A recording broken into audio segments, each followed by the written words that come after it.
stories turn songs into symphonies, events into memories, and lives into legends. In our crowded world, knowing your story cuts through the noise so you can make your mark, whether you want to sell more books, increase profits, or just make a difference. At Sterling & Stone, story is our business. The Story Studio podcast is where we explore ways we can all tell our stories better. And now, with the Story Studio podcast number 21, here's Johnny, Sean, and Dave. Hey everybody, welcome to the Story Studio podcast. Today we're going to continue our story arc, although it's really just the podcast arc about story, by talking about premise. And we decided to go ahead and ask Bonnie Johnston from the last one to stay on again with us because, number one, because her concept of premise was a little different from the way that we might talk about premise in a very useful way. And second, just because she just knows so damn much about story that it seemed a shame not to. So welcome back to the show, Bonnie. Thank you.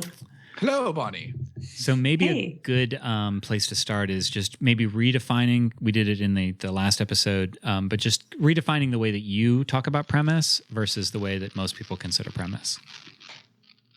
Oh, sure.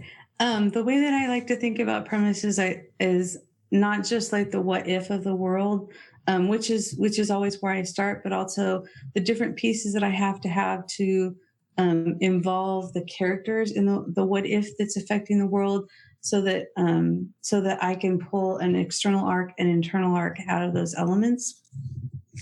So I like try and think about like the character's backstory and how that brought them to the point where they are today so that they're susceptible to the what if. And I like to think about how the antagonist is reflecting what's wrong with the world or what's going to be thrown out of balance in the world, so that I have a really strong relationship between the protagonist and the antagonist in terms of their ideological struggle or why they're at odds with each other.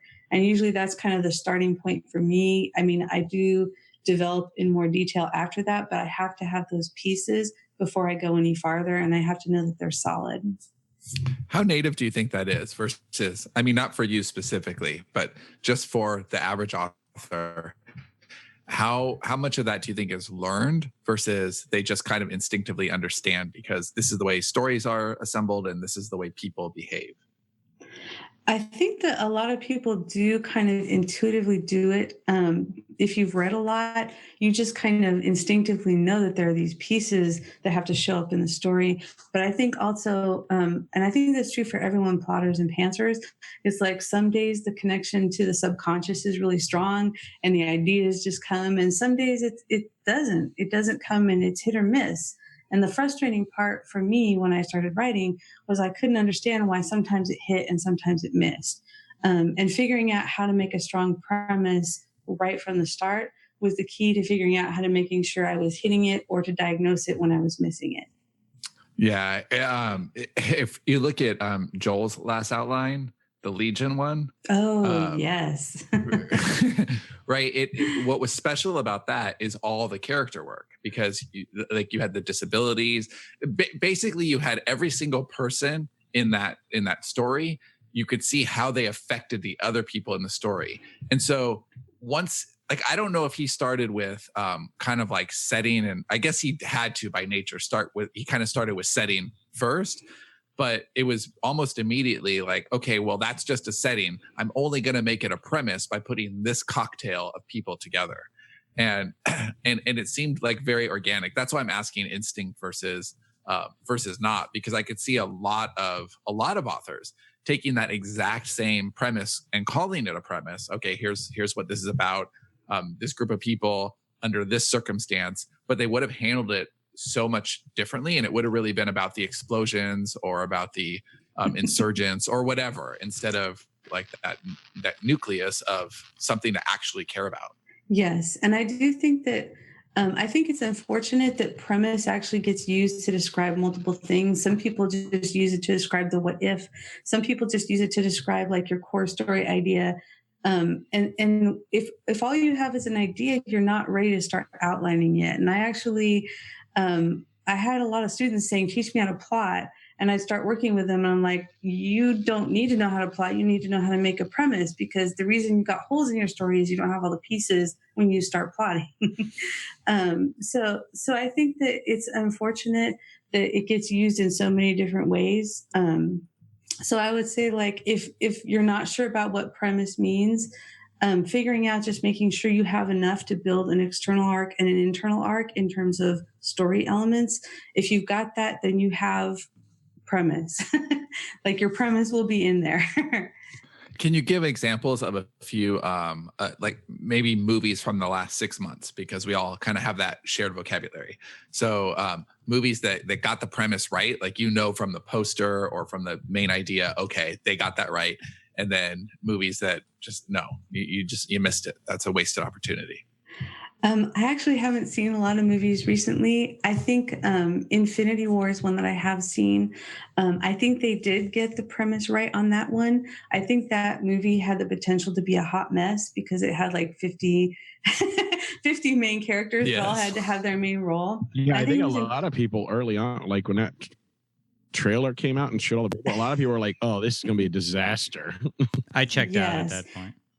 That may have been the hardest balancing act in cinematic history, actually. But because they had the premise right, it worked. And they organized the premise around Thanos, right? The premise was organized around him. And then the way that they brought all the different heroes in was organized around Thanos' journey. And so it had a cohesive structure, even though, like, every 30 seconds, a new hero picked up the story and took it in another direction. So I think that's an example where they really got the premise right. And they did something that I don't think many people could have done. Yeah, I 1,000% agree. And when because I actually knew too many spoilers about that movie ahead of time, because I made the mistake of paying attention to that thread between Ryan and Spencer where they were talking about it. But then Ryan was like, okay, this movie totally works for me because it's really, as long as you see it as Thanos as the protagonist, it totally works. And so I had that in my head when I was seeing the movie. And yeah, if he's the protagonist, it totally works. Yes. And I think that Deadpool could be another example of a story where, even though it kind of doesn't hang together, it's like the premise is kind of dumb in that movie. But it knows it. So do you think that helps when it's an answering objections thing? If you know you're dumb and you admit you're dumb, like, it's okay. I think that's part of it. But I also think the character relationships were so strong. And even though Deadpool's character arc was a little bit flimsy, it made sense. So I think that, I think expectations are low for that movie. You're like, I'm going to go and this is going to be funny. And Ryan Reynolds is hilarious as Deadpool. And I love smart ass humor. So the bar is set low and the premise was kind of stupid, but I really cared about the characters working things out. So it still held together enough for me as a movie, even though the premise was really weak. That's a great example. So can you talk a little bit about the external versus internal character arc stuff that you do at the premise level? Oh, sure. Let's see. How can I say this concisely?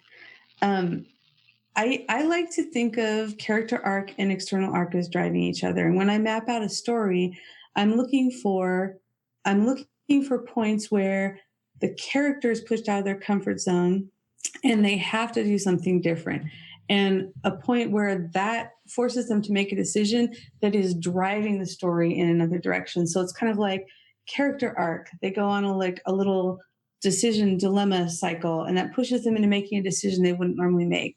And then the external arc takes over and puts them in a new situation. And that new situation, again, has to force them out of their comfort zone, cause them to look at another dilemma. It's like, do I do things the old way or do I do things the new way?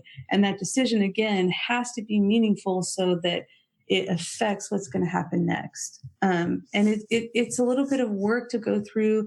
If you, for example, if you do your external story first, looking at each of the points where things change for the characters, thinking about okay, what does this change mean for my protagonist, and how is it going to cause them to act differently? How is it going to cause them to think differently at each of these very meaningful plot points? that's kind of like in broad strokes how I try to tie them together. But also the backstory is pretty key in terms of making sure that they are going to tie together. Because if your backstory situation doesn't directly somehow drive what's happening in the present, the character arc starts to go off this way, and the external arc starts to go off this way. So I have kind of a system, and it's not really. It would take too long to actually go through the whole thing here, but that's kind of where I start when I'm looking at plotting, is trying to figure out how my character is going to be forced to make decisions by the external events that I know I want to bring into the story. How do you know when you're done? So if you're really mapping out a premise, how do you know when it's time? Okay, I've got my premise. I had my idea, my rough setting. I know who it's about now, and I can say this premise in a couple sentences, and it really makes sense. When do you know that's okay? That's everything I need to now get this into 40 paragraphs or something. I have two tests. The first one is, could I explain it to a friend and they'd know what the story was about, like in a sentence or two. And the second one is, can I look at the climax of the story and I can see emotionally how the character is going to end up making that decision at the climax. And if I can't see how they get to that point emotionally, I don't think I have a good premise. So what is your ratio? Like, how long would you spend on pre-production versus actually writing?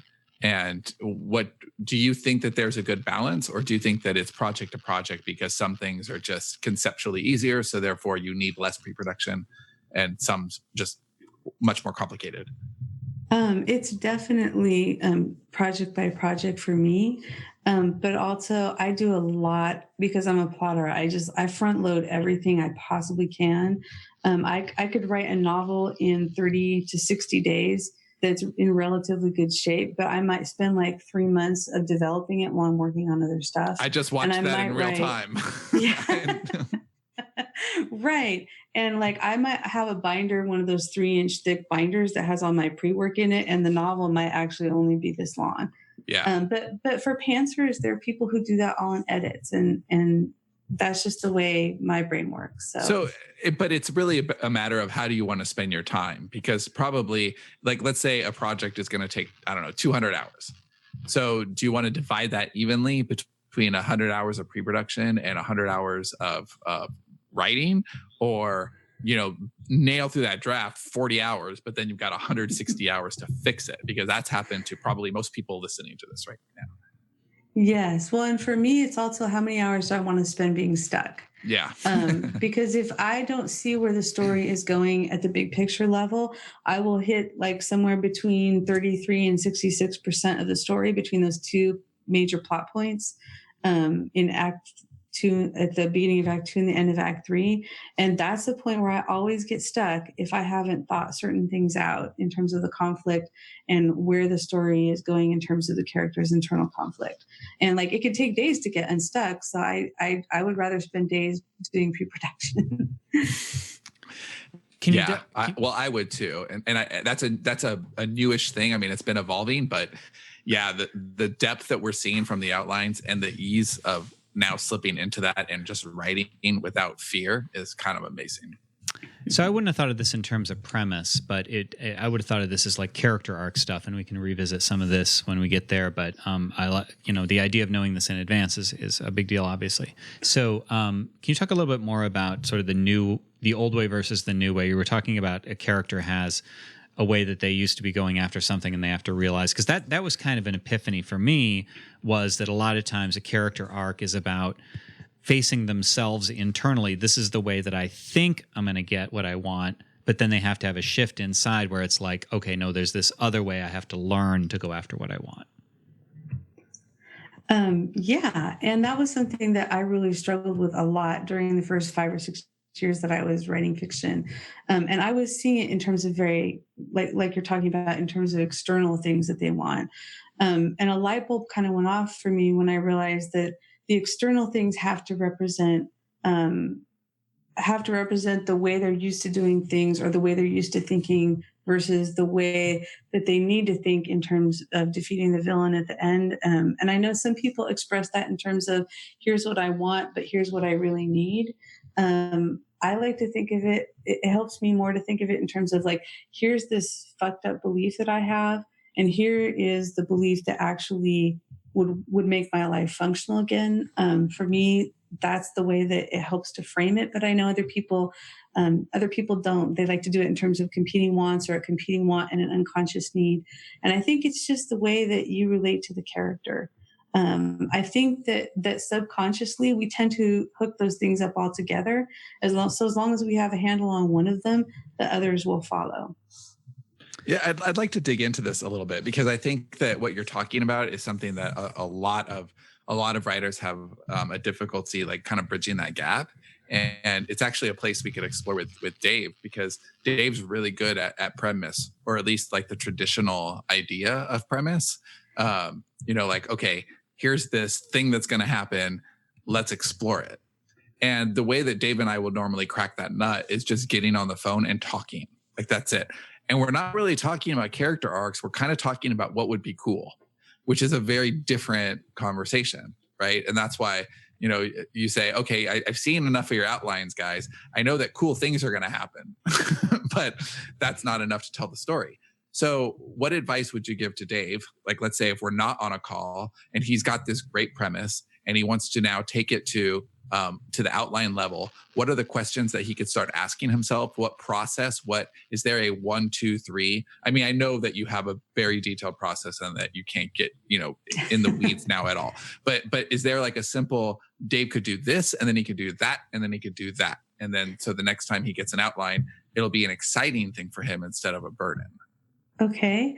I think at the core level, when you're talking about cool things and tying them to the character arc, it's always about like why that's meaningful to the character. And I think that you guys, I mean, we all unconsciously get it right sometimes, right? But like when it's not working, like deliberately asking yourself, okay, here's this cool thing. I know conceptually why it is just a cool thing, but also why is it really cool in the context of this character's life? Like, for example, I don't know if you guys have seen Black Sails, but there's these two main characters in it who have this relationship where they start out not trusting each other, and they do this dance all the way through of trust, and they have so many opportunities to betray each other, and they just like, you're constantly waiting for them to actually do the self-absorbed thing and betray each other, and they do this little dance, and at the end they become friends, and then at the very last season they get put in this impossible situation where the only way it makes sense is for them to betray each other. And you just don't want it because you've seen them for 3 years build this beautiful, intense friendship. And at the end, you think one character has betrayed the other, and you're like, oh, fuck. He ruined everything. It's like this whole thing. And then you find out that the way that he found a way to betray the other person so that he also gave that other person the thing he wanted most in the world. It's like he wanted something didn't think he could have it. So he was going after this other goal. So in the context, if you don't look at the character arcs and you don't look at how the reader or the viewer is going to be rooting for those people to stay friends, and to be worthy of each other's trust, if you don't have that context, the ending is just kind of like, okay, so they managed to do this other thing and he got to go off and do this thing he wanted to do. But if you understand it in the context of the reader pretty much holding their breath, like, are they going to finally, betray each other, or is this really a friendship that is going to last until the end? That context is what makes that ending just like, it makes you want to cry when you finally find out what really happened. And so I think like all the outlines I've seen from you guys, really, it's a cool thing. It's a great ending. And you just need to ask yourself, like, why is this so important to the character? Why is this like the coolest thing that could have happened to the character, given everything they've gone through up to this point? So I guess that's where I would probably start. What do you find is your biggest obstacle, Dave, when you're like that? Because there's that gap where, okay, I've got an idea, and we've been on the phone, I've got an idea, but then you have to sit there and start putting that in logical order and start framing it into a story. And that part can, it can either come and be there, an hour after we talk, or 5 days later, you're finally like figuring it out and getting the blocks in place. So what are you asking yourself? What's the what's the difference there? What's the biggest like hurdle that you consistently face? It's not until I dive into the actual story where I'm truly in the characters' heads, and then I will see either flaws in either the story that we've set up or character motivations, or some reason it won't work. Like, that's just not the way this works in the real world, and there's no way of getting around it. So I will discover the roadblocks I didn't know only after I start writing it, and I can't do it in the outline phase because I can't dive deep enough in the outline phase given the time that we have. We're not doing 3-month outlines and then writing a book. We're doing rather quick outlines. So for me, it's I've compared my writing process before to like playing as a child. Like when you get all your little Star Wars characters and you're acting out the thing. In my head, I'm acting out what's going on, and I'm diving into each character in a different way. And only then do I feel like, oh, this will work or this won't work. And I can't do it any other way other than to actually do it while I'm writing. You know what, Dave? A spoiler alert for you here. You're about to get your mind blown. Bonnie, what do you think Dave's going to think when he sees some of like the rapid iteration and the depths that we're getting into the outlines now? Because I would say the last one you saw from Dave was the one that you referenced, I think, in the last episode. So that's been maybe a couple of months. And Dave right now, all the stuff that Dave and I are doing together is like closing boxes, like white space, old CI stuff. So when we get to this new version of doing this, knowing the process and knowing Dave, do you think he's going to be able to go as deep as he wants to go to figure out this stuff ahead of time and not lose the time in the writing draft? Or do you think that that's just Dave's process? I think we all do have a process and that it tends to evolve. So, I mean, it can be really hard to make just a radical jump. But also, I saw the outline that Dave did with Jen on the story, and we actually went back and forth a little bit on some of the character stuff. And Dave responded to some of the questions I asked with like awesome stuff that totally worked. So I think that it can be hard to just like come in and say, here are the questions. But when you have an outline, you're actually doing it in a real story, asking the questions and that bouncing back and context. Forth too. Yeah. Yes. Yeah. I think that might be something that I think Dave is already starting to do that. Yeah. No, I'm really excited. And we have these new processes, and I think that they're going to really speak to Dave and the way he wants to tell a story, without wasting a lot of his time and actually saving him time, because he won't have all those trash words in the draft that, he's battling. Like that's a battle for Dave. But solving that. And again, dude, Dave, version 23 or 24, I'm really not sure which, but that's what I started on today. That's how many passes the outline has got. So yeah, they come together fast. I think we probably spent maybe 12 days total on that outline, but constant back and forth. I mean, there's a lot of hours in that 12 days. It's a very intense process. Yeah, right. Yes, yeah, it is. So how close is what you're calling premise to what we would just call pre-production? I mean, I know we're going to talk separately about character and setting and all that stuff, but how much of this are you really kind of outlining and calling it premise? Like, is there a line there?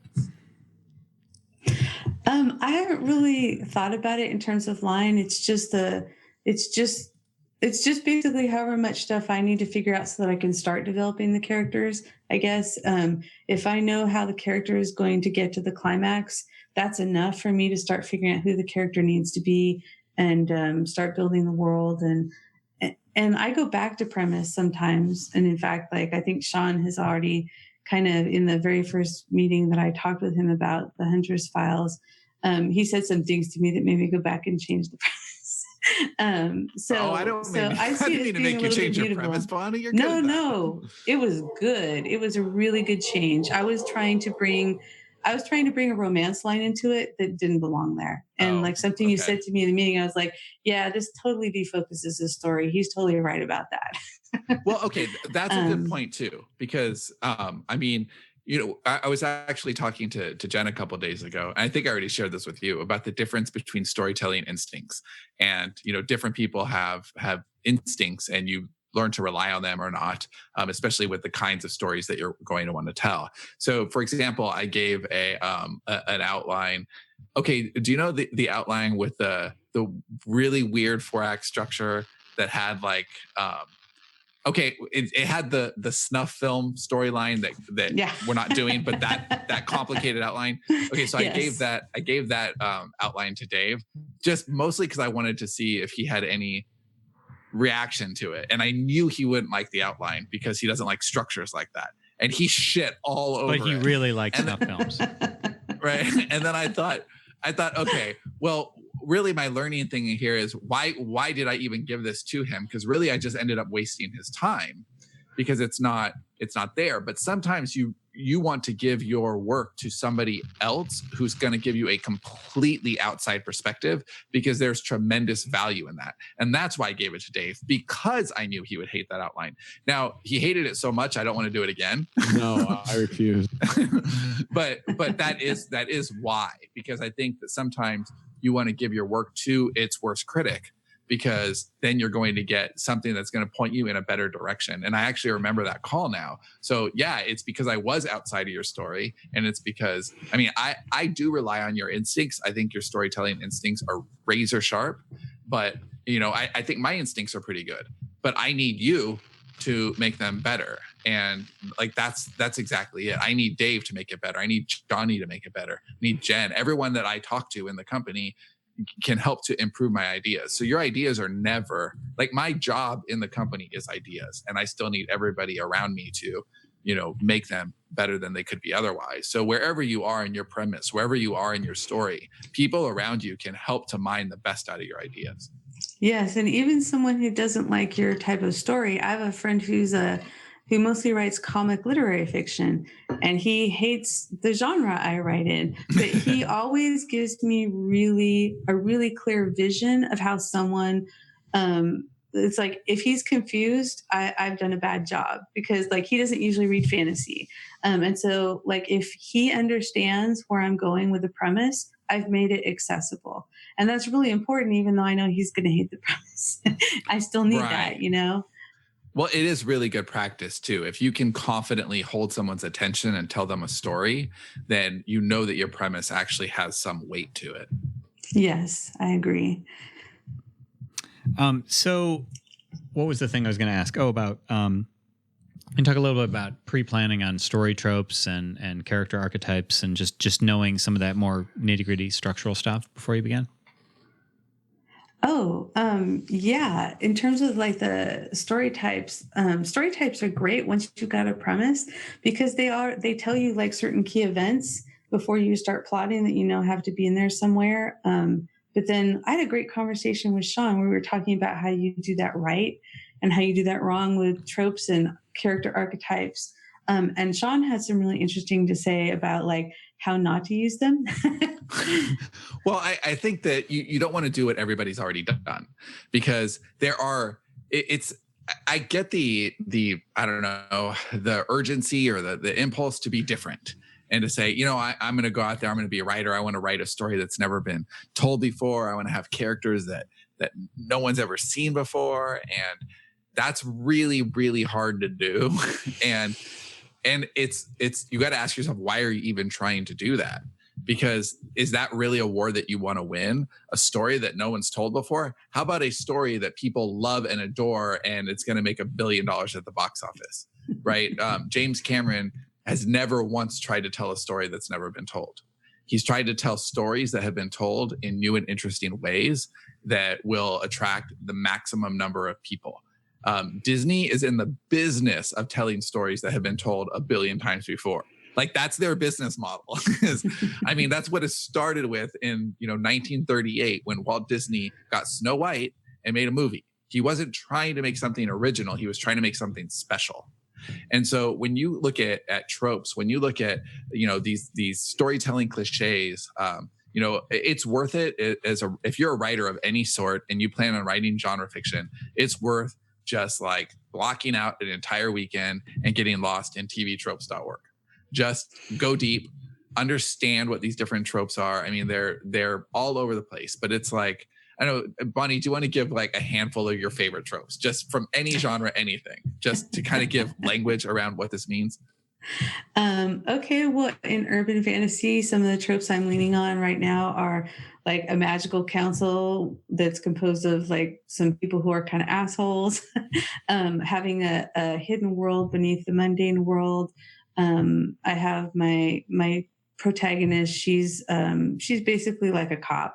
So like some of these cop tropes are going to get involved as she's going after the villain, and she has to deal with other cops who are working at cross purposes, and she has to deal with prejudice, cops being prejudiced and not dealing fairly with the people that they're supposed to be going after. So so those are some tropes that I'm leaning on right now. Well, okay, so do you mind if we talk about like maybe the magic shop? Sure. Can I ask a question before you get too deep? Yeah. Wasn't tvtropes.com like kind of making fun of tropes? Like when I go there, like I see stuff that like might define like something we've written. I'm like, oh yeah, we did that. Fuck, I hate that. No, okay, like, but I see it as like a criticism of everything. No, like, but that's the whole point. I become overwhelmed. Like, well, I can't do that. I can't. That's been done a million times. You're missing the point. You're supposed to do those things. Those are. I'm annoyed by it. No, tropes work, dude. That's the point. But how fresh can you make that feel? So take the trope. So here's the example. Yeah, it's tvtropes.org, not .com. Yeah, and it's great. And don't look at. I mean, the problem is that it's Dave's worldview getting in his way again, right? This is like, oh well. He's looking at it through the eyes of a cynic. If you look at it through the eyes of a storyteller, these are tropes because they have worked. So but don't run away. Isn't the site like just making fun of all the tropes? I think it's acknowledging that tropes exist. I don't know that they're celebrating them. I think that they're making fun of them. Not the way I read them. They're doing both. I think they're very much celebrating them. I think they're definitely making fun of them, but they're also very much celebrating them. The point is tropes exist. It's what readers expect. And a lot of times, Dave, when we're outlining CI stuff, we try to be too different, and it's cost us in sales. Same with Realm and Sands, and it's cost us in sales. So understanding tropes, but then how you can subvert them is a really, it's kind of a magical way to approach this. So was our meeting this morning or yesterday? Because these days are really running. Yesterday. Okay, so yesterday. So we were talking yesterday, and we were talking about a trope exactly. So a character needs to go into a magic shop, and Bonnie said, I don't know, like we got to have a magic shop, but it's always the same. It's dusty shelves, and there's a bunch of like, volumes, and they're all like, okay, here's stacks and boxes of wands, and like I just don't want that magic shop.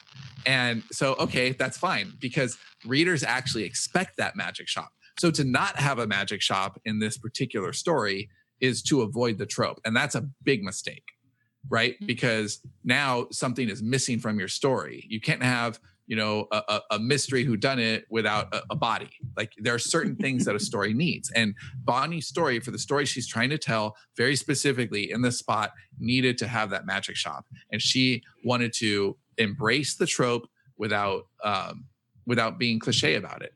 And so we decided, okay, what if instead of this like dusty old shop, what if it just looks like the Apple store? Like she goes in and it's like a few like long tables with like spells and magical objects on it, and you've got a proprietor who looks the cliche in the eye, and right? She's like, like fuck those old dusty shops with their littered shelves full of like old spell books and cauldrons of brew and too many wands. And no, like this is the 9 things that I have because this is what's awesome. Take it or leave it. And it's a different kind of spell for a different kind of time period.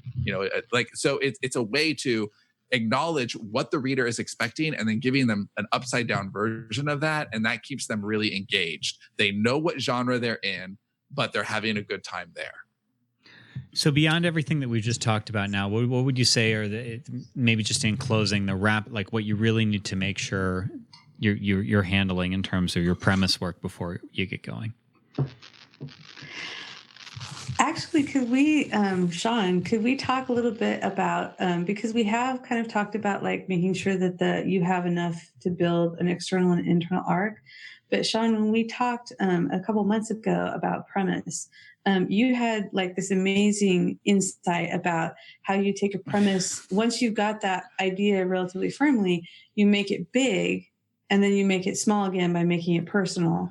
And not being afraid to make it too big and like really push the boundaries of it. Yeah, we're talking about the Terminator movies. Yeah, I remember the conversation. I don't remember the exact things that I said, but I think I remember the basics of it, which is you can't be afraid to get too big, and that's where like a lot of okay. So one of our authors has wanted to write sci-fi his whole entire life, and he's really stayed away from it because he's always thought, well, the world building is too big, it's too overwhelming.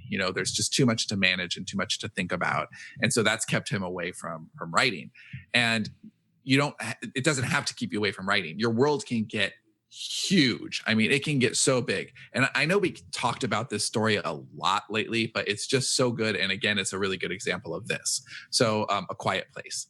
A Quiet Place could have been a really big story. So if they got their premise, if they all sat down and they said, okay, so there's been an alien attack, and turned it into like a World War Z, I would have just checked out. Right, but couldn't you see that, Dave? Couldn't you see that being? Oh yeah, I can see that. Like War of the Worlds or whatever, and it's an action piece, and so they made the world really big. Like let's actually take A Quiet Place, because I think a lot of people at least understand what that movie is about, and so the language is healthy here. So we've got A Quiet Place. They've got a pitch meeting, and they're talking about these armored creatures who are basically like giant ears, and within 89 days they wipe out the entire planet.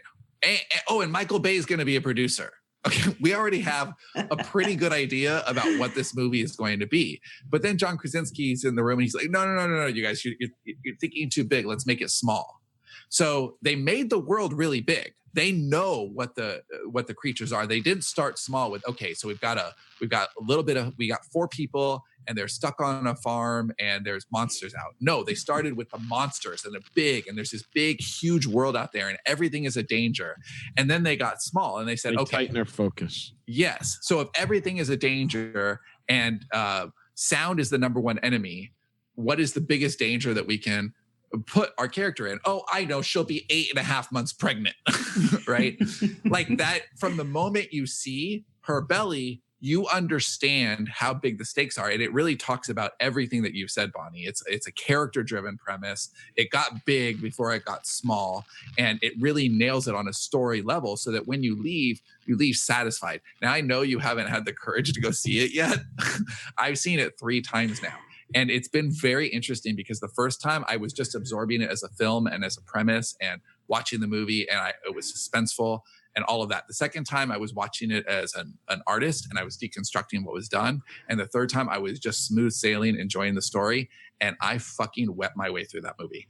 I would had quiet shudders the whole time I was watching it and just cried a lot because I was so bonded to the family because it was so character driven. And I'd seen them go through this twice already. So that, I think A Quiet Place is a really good example that kind of takes Bonnie's style of storytelling and just exemplifies it.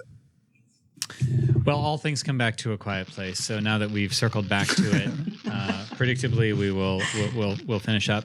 In the next episode, we're going to talk about character and on to more great heights. So thanks again for being on, Bonnie. We're actually going to have Bonnie on for a couple episodes later in too. So yeah. So anyway, so I don't know. I've said everything. What were you going to say, Dave? Yeah, Bonnie, you are wonderful. Thank you. Yes. Aw, thank you. All right. Thanks, everybody, for listening to the Story Studio. See you next time. Thanks for listening to this episode of the Story Studio podcast. Are you wondering what the ever-growing demand for superb storytelling skills means for your future? Check out our latest interview as Johnny and Sean dive deep into that question in Storytelling is the Future, How to Build on Your Self-Publishing Success. Download the interview from the info box or show notes in YouTube, or head over to sterlingandstone.net/future.